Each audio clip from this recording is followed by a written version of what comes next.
All right, my name is Christina Garza. I'm the Director of Campus Outreach for Survivors of the Abortion Holocaust. Thank you so much for coming. We are excited to kick this evening off. It has been a long time coming, no?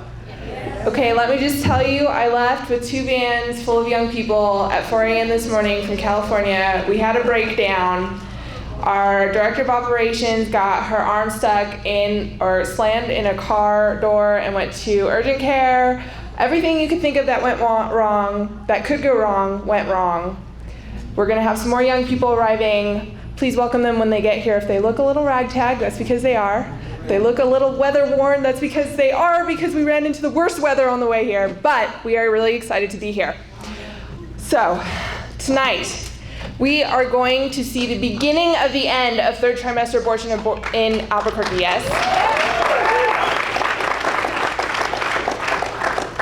I am really excited to begin this weekend because the young people you are going to see taking over Albuquerque are the most excited, passionate young people you will ever see in your life.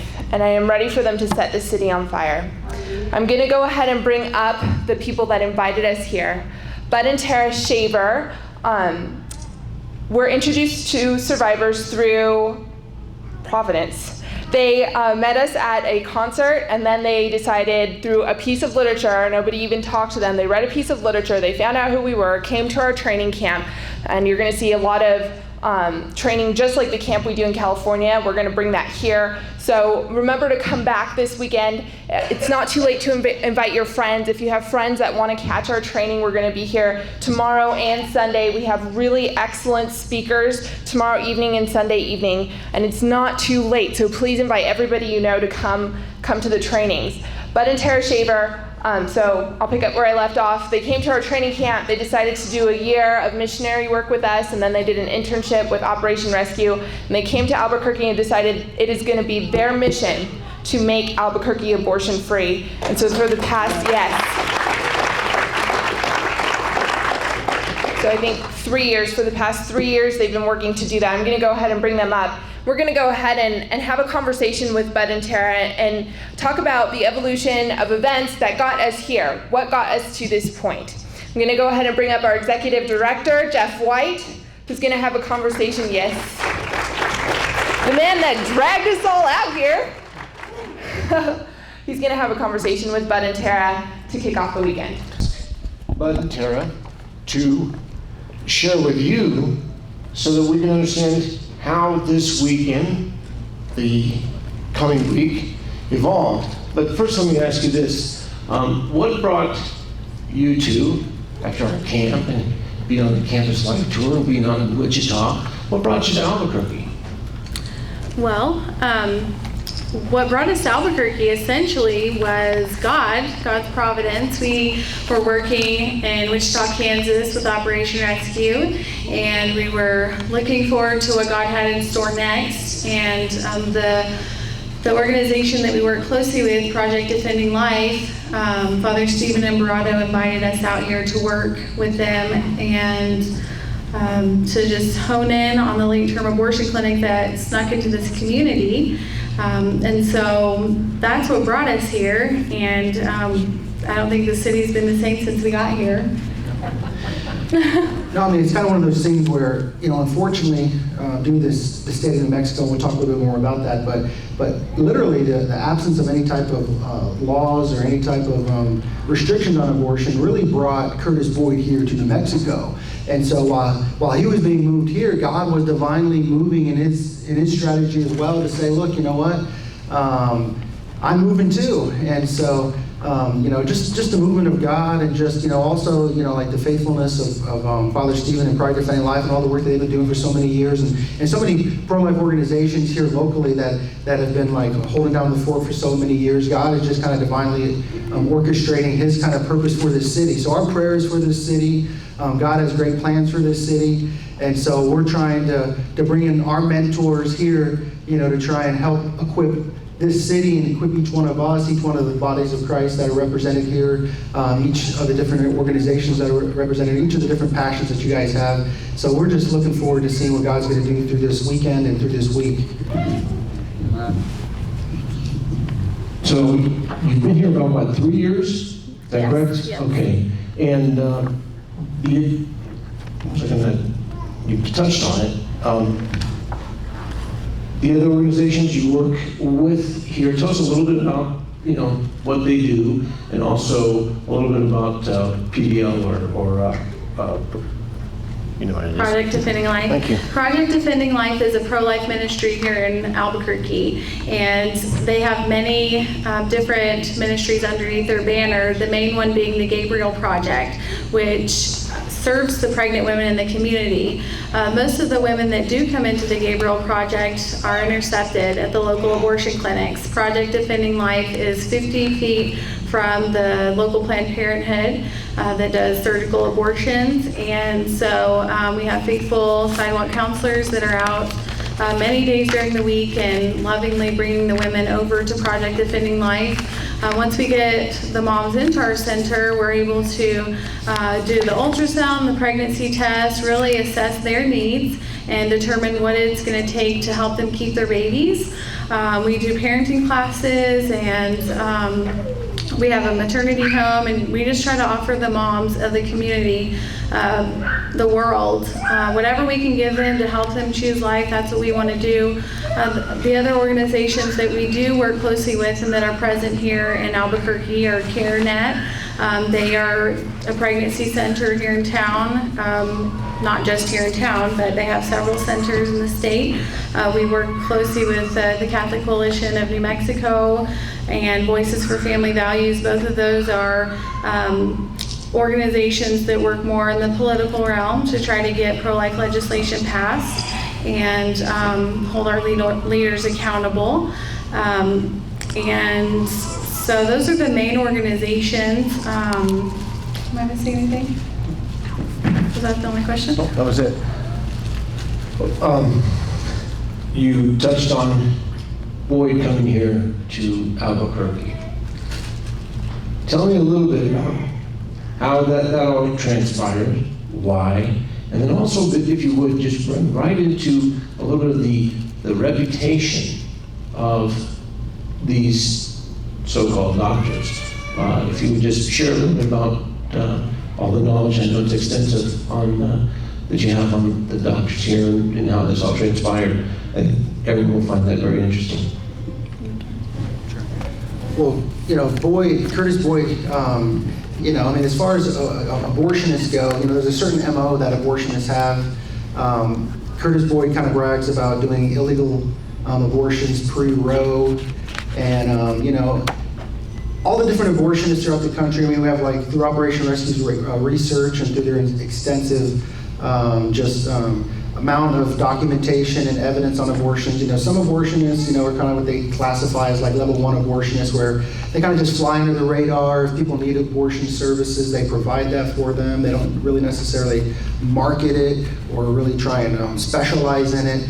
But as far as late-term abortions, only a few late-term abortions in the country. Less than a handful that exist in this entire country, and actually, 3 of those are actually here in Albuquerque. And so Curtis Boyd, in the 70s, whenever Roe versus Wade was decriminalized, he came out of the closet, so to speak, out of the shadows. And, he talked about his biggest fears back then was, being exposed and the community kind of getting upset about it and kind of basically running him out of town and discrediting him. Or if he injured one of these women, the word would get out. And so, back then, without, it's hard for us to imagine, living 40 years separate from Roe versus Wade, and Tara and I weren't even alive then. But as you kind of see how this stuff kind of works out, his biggest fear back then was actually injuring women. And so when we think of back alley abortionists, a lot of times the pro-abortion community kind of says, we'll never go back. It was so horrible, it was so horrific. But a lot of these back alley abortions were like Curtis Boyd. They were just a doctor who had a practice, and they were taking as much urgent care as they possibly could to prevent injuries from taking place. And that was the worst thing that could get them exposed and get them, actually legally held accountable. But when Roe versus Wade was opened up, he capitalized on that. And so the same thing here, when the market opened up here in New Mexico in around 2009, 2010, He had opened up the clinic that's actually on 522 Lomas back in '08, but he really started focusing on late-term abortion in around 2009 or 10. And that's when he kind of saw an opening in the country for providing abortion services, especially like, the type of abortion services that, no one really wants to provide, as far as some of the more stigmatized, abortion. We all understand in every single trimester and every single stage of development is a horrific thing, but through the efforts of survivors and Operation Rescue and a lot of these other grassroots activist type organizations that really got the education out there about the horror of abortion. And so the tide was turning in so many across the years in the 90s, and kind of getting people, thinking negatively of abortion through the horror of what abortion looks like, through all the different things that abortion represents with women and all the injuries that take place there. But late-term abortion, we're really starting to see the tide shift there, and really using late-term abortion as the tide that can really help to overturn the complete package of abortion. But Curtis Boyd, he didn't have any qualms about that. I mean, he's on record. You can see it on our websites. lateterm.com and prolifewitness.org. You can see his own statements concerning abortion. He says, yeah, I understand abortion is killing. I have no problem with that. It's perfectly fine, and so he just, saw an opportunity to capitalize on a barbaric, really the state of New Mexico and its lack of regulations and restrictions kind of provided a market for him. And so he just jumped right on it. And so he came out here and brought the best abortionists in the country, that he could find. And I'll let Tara talk a little bit more about them, but he brought in the specialists of late-term abortion. A lot of the horrors that we start to see with Gosnell, that's really in the headlines, and Douglas Carpin in Texas, and a lot of the horrific brutality and just the ins and outs of what realistically is the abortion industry. These people really kind of specialize in the method that's got so much, so many people, upset. And so I'll let Tara talk a little bit more about these doctors. The other doctors that do work with Curtis Boyd are Shelley Sella and Susan Robinson, and they're former associates of George Tiller. These women fly in 2 weeks out of every month. They rotate the weeks and literally come here from out of state, from California, to kill babies up to the day of birth.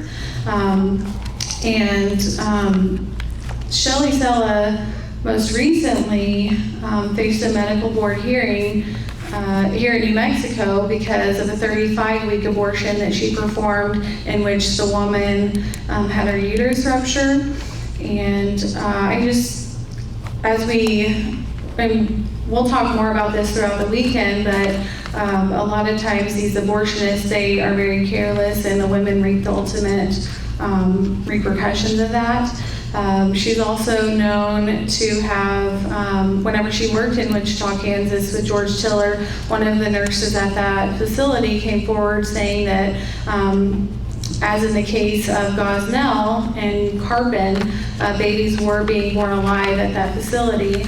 And in one instance, Shelley Sella was the abortionist overseeing that procedure, and the baby did come out alive. And the testimony was that she grabbed a medical instrument and stabbed the baby in the chest till the baby died. And that was something that was on the record, and that was from one of the nurses in the clinic. So there's more about her that we'll probably get into more later in the weekend, and Susan Robinson as well. But essentially here we have women coming here from out of state, from California, to do these late-term abortions that are ultimately injuring women. Sorry about that. Killing children. Oh. Yeah, sorry about that. I think I'm from California, but we have more than our fair share out there. I wanted to just, you talked a little bit about the late-term abortion and injuries to women. Abortion is always held up as the savior to women, the most needed of all medical services that must be provided to prevent injury and to promote equality and those sorts of things. And but isn't it safe? Are there a lot of injuries in your research that you've uncovered? Can you just tell us just a little bit about that? Sure, briefly. Well, abortion is an elective procedure. It's not a necessity. It's not a necessary procedure. A lot of times the pro-abortion movement wants to say, well, abortion is just like having your heart surgery. Well, no, it's elective. And what most people don't realize is that it's also a blind procedure. And the first and second trimester, the abortionist can't see what he's reaching in to pull out. It's all done blindly, and that's why we do see a lot of injuries. We do see women having perforated uteruses and lacerated cervixes that inevitably could cause them to bleed to death if they're not rushed to the emergency room. With the late-term procedure, it's just as risky, and once again, the pro-abortion movement always says to us, well, it's safer to have an abortion than to carry the baby to term. Well, here in New Mexico, we do have women carrying their babies to term and having abortions, up to the day of birth, but that abortion procedure is essentially an induction. The baby is killed on the first day, and then on the last day, the woman's put into labor, and she does give birth. So at Southwestern Women's Options, the local late-term clinic, we have documented 11 abortion injuries through 911 calls. And that's all done through public record, and those calls showed us about the injury on the woman that had the 35-week abortion where her uterus ruptured. We also, in the calls, and we'll probably provide the calls throughout the weekend. We want people to hear those calls because they're horrific. But women are having seizures, they're vomiting, they're hemorrhaging. And so, it's very dangerous, it's very risky, but unfortunately, these women aren't told about that, and the other side wants to deny it. So that's part of what we do.